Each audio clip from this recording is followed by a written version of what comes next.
भगवत पुराण कथा नवा स्कंद 10वां अध्याय। नमस्कार दोस्तों, यदि आप हमारे चैनल पर न्यू हैं तो चैनल को सब्सक्राइब जरूर कर लीजिएगा।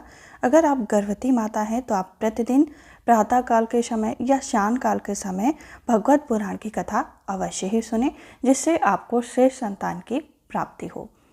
आज हम भगवत पुराण के 9वें स्कंद के 10वें अध्याय की यहाँ पे चर्चा करेंगे और उसमें भगवान श्री राम की लीलाओं का वर्णन करेंगे।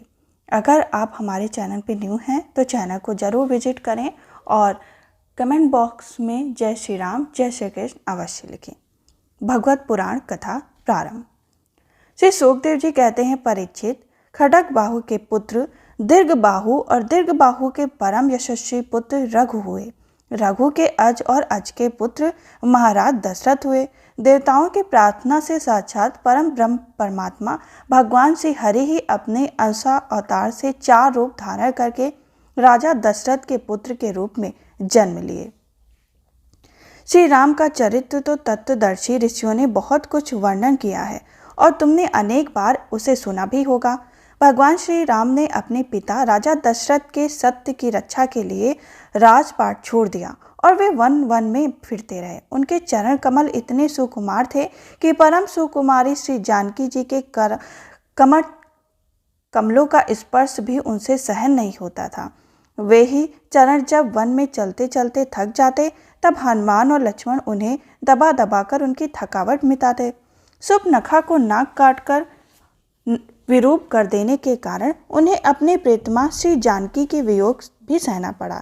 इस वियोग के कारण क्रोधवश उनकी भवें तन गईं, जिन्हें देखकर समुद्र तक भयभीत हो गए। इसके बाद उन्होंने समुद्र पर पुल बांधा और लंका में जाकर दुष्ट राक्षसों को जंगल को दग्नि में झोंक दिया। वे कौशलाधीश नरेश हमारी रक्षा करें। भगवान श्री राम ने विश्वामित्र के यज्ञ में लक्ष्मण के सामने ही मरीच आदि राक्षसों को मार डाला। वे सब बड़े बड़े राक्षसों की गिनतियों में थे। परीक्षित, जनकपुर में सीता जी का स्वयंवर हो रहा था। संसार के चुने हुए वीरों की सभा में भगवान शंकर का वहां भयंकर धनुष रखा हुआ था। वह इतना भारी था कि 300 वीर बड़ी कठिनाई से उसे स्वयंवर संभाल रहे थे। भगवान श्री राम ने उस धनुष को बात में उठाकर उस पर डोरी चढ़ा दी और खींचकर उसे बीचों बीच दबाकर 2 टुकड़ों में उसे तोड़ दिया। ठीक वैसे ही जैसे हाथी का बच्चा खेलते खेलते एक तोड़ डालते हैं। भगवान ने जिन्हें अपने वक्ष स्थल पर स्थान देकर सम्मानित किया, वे श्री लक्ष्मी ही सीता के नाम से जनकपुर में अवतरित हुई। वे गुण और शील अवस्था शरीर की गठन और सौंदर्य में सर्वथा भगवान श्री राम के अनुरूप ही थी। भगवान ने धनुष तोड़कर उन्हें प्राप्त कर लिया। अयोध्या को लौटते समय मार्ग में उन्हें परशुराम जी से भेंट हुई, जिन्होंने 21 बार पृथ्वी को राजवंश के बीच से भी रहित कर दिया। भगवान ने उनके बड़े हुए गर्व को नष्ट कर दिया। इसके बाद पिता के वचन को सत्य करने के लिए उन्होंने वनवास स्वीकार कर लिया। यद्यपि महाराज दशरथ ने अपनी पत्नी के अधीन होकर उसे वैसा ही वचन दिया था, फिर भी वे सत्य के बंधन में बंध गए। इसलिए भगवान ने अपने पिताजी की आज्ञा सिरोधार कर लिया। राज्य लक्ष्मी, प्रेमी, हितैषी, मित्र और महलों में रहने वाली माता सीता भी उनके संग इस यात्रा में निकल पड़ी। वन में पहुंचकर भगवान राक्षस राज रावण की बहन सुपनखा को विरूप कर दिया, क्योंकि उसकी बुद्धि बहुत ही कुपित थी, काम वासना के कारण अशुद्ध हो चुकी थी। उसके पक्षपाती खर, दूषण, तिसरा आदि प्रधान भाइयों को, जो संख्या में 14,000 थे, हाथ में महान धनुष लेकर भगवान श्री राम ने नष्ट कर डाला और अनेक प्रकार की कठिनाइयों से परिपूर्ण वन में इधर उधर विचरते हुए निवास कर रहे थे। परीक्षित, जब रावण ने सीता जी के रूप और गुण, सौंदर्य आदि की बात सुनी तो उसका हृदय काम वासना से आतुर हो गया। उसने अद्भुत हिरनी के वेश में मरीच को उनकी पर्णकुटी के पास भेजा। वह धीरे धीरे भगवान को वहां से दूर ले गया। अंत में भगवान ने अपने बाणों से उसे बात में वैसे ही मार डाला जैसे दक्ष प्रजापति को वीरभद्र ने मार डाला।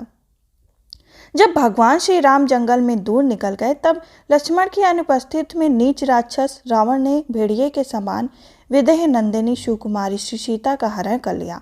तदंतर वे अपनी प्राण प्रिया सीता जी से बिछुड़कर अपने भाई लक्ष्मण के साथ उन्हें जंगल जंगल इधर उधर ढूंढने लगे।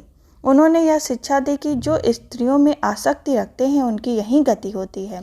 इसके बाद भगवान ने उस जटायु का दाह संस्कार किया जिसके सारे कर्म बंधन भगवान की सेवा के स्वरूप कर्म से ही पहले ही भस्म हो चुके थे। फिर भगवान ने कमबंध का संहार किया और इसके अनंतर सुग्रीव आदि वानरों से मित्रता करके बलि का वध किया। तदंतर वानरों द्वारा अपनी प्राणप्रिया का पता लगाया और ब्राह्मण और शंकर उनके चरणों की वंदना करते वे भगवान श्री राम मनुष्य की लीला करते हुए बंदरों की सेना के साथ समुद्र तट पर पहुंच गए। वहां उपासना और प्रार्थना से जब समुद्र पर कोई प्रभाव न पड़ा तो भगवान ने क्रोध की लीला करते हुए अपने उग्र एवं टेढ़ी नजर समुद्र पर डाली। उसी समय समुद्र के बड़े बड़े मगर और कच्छ खलबला उठे। डर जाने के कारण मगर और कच्छ वहीं से भागने लगे। तब समुद्र शरीरधारी बनकर और अपने सिर पर बहुत सी भेंटें लेकर भगवान के चरण कमलों की शरण में आ गए। इस प्रकार कहने लगे, अनंत हम मूर्ख हैं, इसलिए आपके वास्तविक स्वरूप को नहीं जानते। जाने भी कैसे, आप समस्त जगत के एकमात्र स्वामी हैं, आदि कारण एवं जगत के समस्त परिवर्तनों में एक रस रहने वाले, अब समस्त गुणों के स्वामी। इसलिए जब जब सद्गुण को स्वीकार कर लेते हैं तब देवताओं की रजोगुण को भी स्वीकार कर लेते हैं, तब प्रजापति और तमोगुणी को स्वीकार करते हैं। भगवान श्री राम ने अनेकानेक पर्वतों के शिखरों से समुद्र पर पुल बांधा। जब बड़े बड़े बंदर अपने हाथों से पर्वत उठा कर लाते तब उनके वृक्ष और बड़ी बड़ी चट्टानें थर थर कांपने लगती। इसके बाद विभीषण की सलाह से भगवान सुग्रीव ने नील, हनुमान आदि प्रमुख वीरों और वानर सेना के साथ लंका में प्रवेश किया। वहां तो श्री हनुमान जी के द्वारा पहले ही जलाई जा चुकी थी। उस समय वानर राज की सेना ने लंका के सैर करने और खेलने के स्थान, अन्न के गोदाम, खजाने, दरवाजे, फाटक, सभा भवन, छज्जे और पक्षियों के रहने के स्थान को घेर लिया। उन्होंने वहां की वेद ध्वजाएं, सोने के कलश और चौराहे तोड़ फोड़ डाले। उस समय लंका ऐसी मालूम पड़ रही थी जैसे झुंड के झुंड हाथियों ने किसी नदी को मथ डाला हो। यह देखकर राक्षस राज रावण ने निकुंभ, कुंभ, ध्रुमाक्ष, धुमुख, सुरनंदन और नरात, प्रहस्त, अधिकाय, विकंप आदि कुंभकर्ण भी युद्ध करने के लिए भेज दिया। राक्षसों की वह विशाल सेना तलवार, त्रिशूल, धनुष आदि हथियारों के द्वारा भगवान श्री राम, सुग्रीव और लक्ष्मण, हनुमान, गंधमदन, नील, अंगद, जामवंत और पानस आदि वीरों को अपने हाथ लेकर राक्षसों की सेना का सम्मान किया। रघुवंशी शिरोमणि भगवान श्रीहरि के अंग आदि सब सेनापति राक्षसों की चतुर्णी सेना, हाथी, रथ, घुड़सवार और पैदलों के साथ धन युद्ध की रीति से भिड़ गए। जब राक्षस राज रावण ने देखा कि मेरी सेना को नाश हुआ जा रहा है तब वह क्रोध में भरकर पुष्पक विमान पर आरूढ़ हो भगवान श्री राम के सामने आया। उस समय इंद्र का सारथी मताली बड़ा ही तेजस्वी दिव्य रथ लेकर आया और उस पर भगवान श्री राम विराजमान हुए। रावण अपने तीखे बाणों से उन पर प्रहार करने लगा। भगवान श्री राम ने रावणों से कहा, नीच राक्षस, तुम कुत्ते की तरह हमारी अनुपस्थिति में हमारी प्राणप्रिया पत्नी को हर लाए। तुमने दुष्टता की हद कर दी। तुम्हारे जैसा निर्लज तथा निंदनीय और कौन होगा।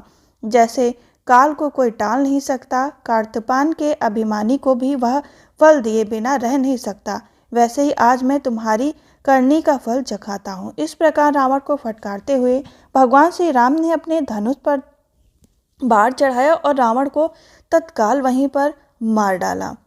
तदंतर हजारों राक्षसनियां मंदोदरी के साथ रोती हुई लंका से निकल पड़ी और रणभूमि में आई। उन्होंने देखा कि उनके स्वजन संबंधी लक्ष्मण जी के बाणों से छिन्न भिन्न होकर पड़े हुए हैं। वे अपने हाथों में अपनी छाती पीट पीट कर अपने सगे संबंधी को हृदय से लगा लगा कर ऊंचे स्वर में विलाप करने लगी।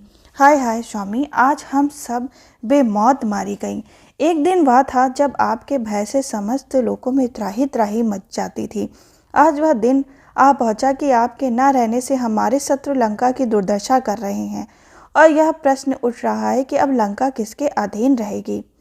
श्री सुखदेव जी कहते हैं, परीक्षित, कौशलाधीश भगवान श्री रामचंद्र की आज्ञा से विभीषण ने अपने स्वजन संबंधी पितृ यज्ञ की विधि से शास्त्र के अनुसार अचेष्ट कर्म किया। इसके बाद भगवान श्री राम ने अशोक वाटिका के आश्रम में अशोक वृक्ष के नीचे बैठी हुई श्री सीता को देखा।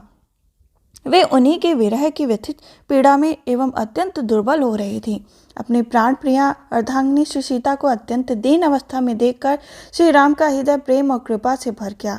इधर भगवान का दर्शन पाकर श्री सीता का हृदय प्रेम और आनंद से परिपूर्ण हो गया। उनका मुख कमल खिल उठा। भगवान ने विभीषण को राक्षसों का स्वामित्व, लंकापुरी का राज्य और एक कल्प की आयु दी और उसके बाद पहले श्री सीता जी का विमान पर बैठाकर अपने दोनों भाई लक्ष्मण तथा सुग्रीव एवं सेवक हनुमान के साथ स्वयं भी विमान पर सवार हुए। इस प्रकार 14 वर्ष का व्रत पूरा हो जाने पर उन्होंने अपनी नगरी की यात्रा की। उस समय मार्ग में ब्रह्मा आदि लोकपालगण उन पर बड़े प्रेम से पुष्पों की वर्षा कर रहे थे।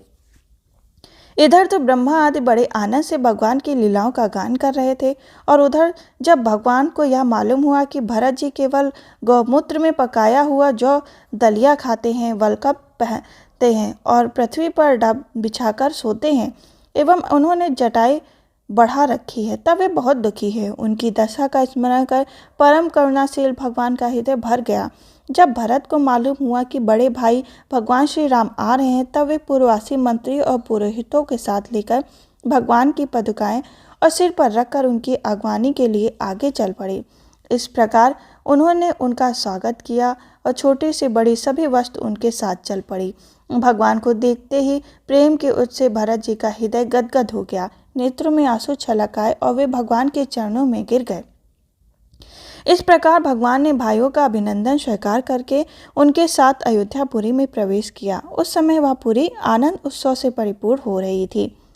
इस प्रकार हमारा 10वां अध्याय संपन्न हुआ, जिसमें श्री राम की लीलाओं का वर्णन किया गया। अब हम आपको मिलेंगे 11वें अध्याय में, जिसमें भगवान श्री राम की शेष लीलाओं का वर्णन किया जाएगा। तब तक के लिए जय श्री कृष्ण, राधे राधे।